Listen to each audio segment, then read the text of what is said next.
Okay, I kind of want to let's shift then. Let's shift into state of game engineering. So, Yeah. engineering feeling constrained, feeling like there aren't opportunities. What's driving that? Okay, so I'll step back a little bit Hmm. and say that my view on this is definitely influenced by what I experienced early in my career. So I started my career actually as a chemist. I wasn't involved in game dev at all. I went to school for chemistry. When I finished grad school, I was looking for jobs like everyone does. And a couple of things became apparent to me that I think the world is now clear on as well. Number one, this was back in 2017. There were no manufacturing jobs left in the US where I could go work as a chemist like in a lab, right? No one's Mm, really making, maybe some people are making like detergents stateside, but a lot of that had been shipped overseas. Okay, so the industry's shrinking, at least stateside. Then the people who would have been retiring or moving on or doing different things with their careers or getting promoted, the older engineers, that wasn't happening. They weren't retiring. There was a lot of uncertainty. So all of the awesome roles that you wanted were taken by somebody with 20 years of experience. And they weren't going to leave anytime soon right. because they couldn't and because there was too much uncertainty for them to do so. And that actually is why I shifted into tech, was because I was like, there's just not, I was sold this dream. STEM is the way to go. You'll be able to work anywhere. That didn't end up being true. And now I see the parallels for that in engineering. We have a lot of amazing engineers in game dev. Actually, probably the smartest people I know right now work in game engineering. And they're going to stay put because the fear and uncertainty of moving on or retiring or anything, it's just not a viable option anymore. So Mm, then what does the path look like if you're a new engineer? Like how do you break into that where we have a lot of highly skilled engineers and then we have a lot of highly skilled engineers from other areas and industries who are coming into gaming. Like for juniors then there's really no place for them, right? Like we're all just yeah. picking from this seemingly infinite pool of senior talent. Yeah. Um, yeah. Yeah, there's a compound too right now with two things. One, you have the industry contraction, obviously. That's leading to people going like, well, wait a minute. Obviously, if I'm going to hang on to anybody, I want to hang on to my senior folks. Um, and you also have this mass of like this wasn't a thing I think 20 years ago. You didn't have as many people graduating from college with Mm-hmm. degrees like game engineering. Whereas now someone comes out of school and they're like, "Hi, I just got a bachelor's in, engineering and game design or something like Yep. that." And that person's expecting or looking and seeking out this job. And so you have the shape of who wants to be in the industry is just like ballooning at the bottom.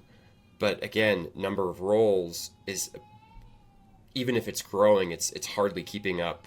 It's not keeping up with how much, and I would argue that at times, especially right now with a contraction, it's not growing. With so many layoffs, instead, it's a, what would you say, an employer's market of I can find whoever I want. I can probably pay them less than I was paying them several years ago, and they'll be happy to work here. Yes. And this led, so the reason I contacted you, had this great post on LinkedIn that talked about this problem. You wrote about this idea of like what is happening to our engineering talent pipeline in game dev, because I'm not seeing juniors getting picked up. I'm not seeing good mentoring. It feels like we've almost abandoned the idea of, hey, there's a future generation of game engineers. And I'm paraphrasing what you said, but it was something to this effect of like, this is going to cause issues down the road. Are we seeing this? So can you just like dig more into that for me? Of course. Yeah. So I think the premise of this actually came from talking to a friend who's an economist. And he was explaining this idea of the tragedy of the commons, Hmm. which is if you have a common resource where everyone is pulling from this shared common resource, like fisheries in the ocean are often, used as an example, everyone is going to use this common resource for their own benefit to the point where the common resource becomes depleted because there's no reason to be altruistic when pulling from some sort of common resource and nobody's looking out for the resource unless there's regulation. And so eventually, you deplete these fisheries in that example. And I see the senior engineering talent market the exact same way. And I know that this is true across industries, but I see it a lot in game dev, wherein, right, you need to deliver tomorrow. That's how it always is in game dev, right? We're Yeah. always on a tight schedule and 99% of the time we're behind.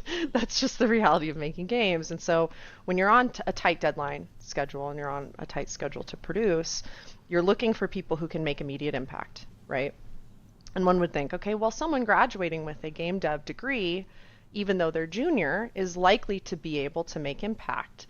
And where I'm seeing this get compounded is that a lot of studios have been working for so long, either their engine is proprietary or their engineering practices have become so insular that there isn't a good, even schools that teach this, I don't know that there's a really, really good preparation pipeline for what it's really like to make games because you Yeah. can't emulate that in a classroom, Yeah. right? It is so hard to Yeah. show Yeah. someone what it's like to go through a launch where your systems are under strain of 4 or 5 million people logging in from all over the world. Like it's just such a unique engineering problem and such a unique space that even the best talent comes in and doesn't really know what's going on. Hmm. So we have all these senior engineers, right? And right now it's okay because if you have the money, which a lot of the bigger game studios are still willing to pay for this talent, you can pull from that common resource, right? That's the common pool, is the pool of senior engineering talent. But eventually, if we're not replenishing the fishery by training and mentoring junior engineers, there will come a point where there aren't senior engineers anymore. Like it's not that Right. hard to imagine. Senior engineers don't just grow on trees. Yeah. They are mentored. They are, in fact, created in a good engineering environment, right? Like they're trained and taught and brought up, and they become your 10x engineers, but they weren't born that way. Um, and it's sad because if you've seen, the state of our oceans, you understand that this isn't a sustainable practice. And if we apply Yeah. it to the game dev industry, there will come a time where we're on, because the pressures will never stop to deliver tomorrow. And then what do you do when you don't have a talent pool to pull from? And you don't have time to mentor people to bring them up.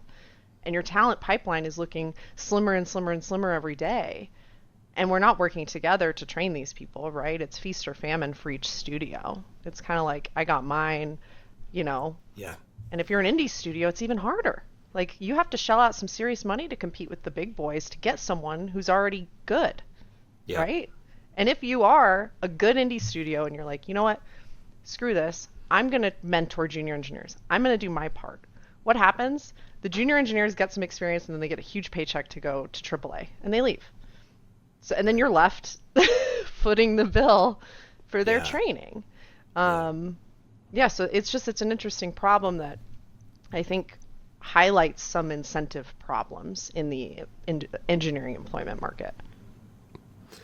It's funny. You mentioned the idea of fisheries, and I can't remember exactly where, but I remember seeing somebody talking about there were reports back in the day of you being able to like put a hat in the ocean and catch fish, right? If you just had like a decent sized hat, you could just put it in the ocean, and there were just so many fish in the sea, right? Fishermen everywhere are like, Yeah, what the heck? and it's interesting to compare that to this idea of engineering and go. It's weird. We actually have a massive number of like potential fish in the sea, but we don't trust or want to invest or again want to take care of that as some sort of resource that may at some point not be there. And I love what you said too about that idea. Like one of the things that happened, especially once COVID occurred and remote became more common. I remember talking about this even like a few years ago. I was just managing and mentoring is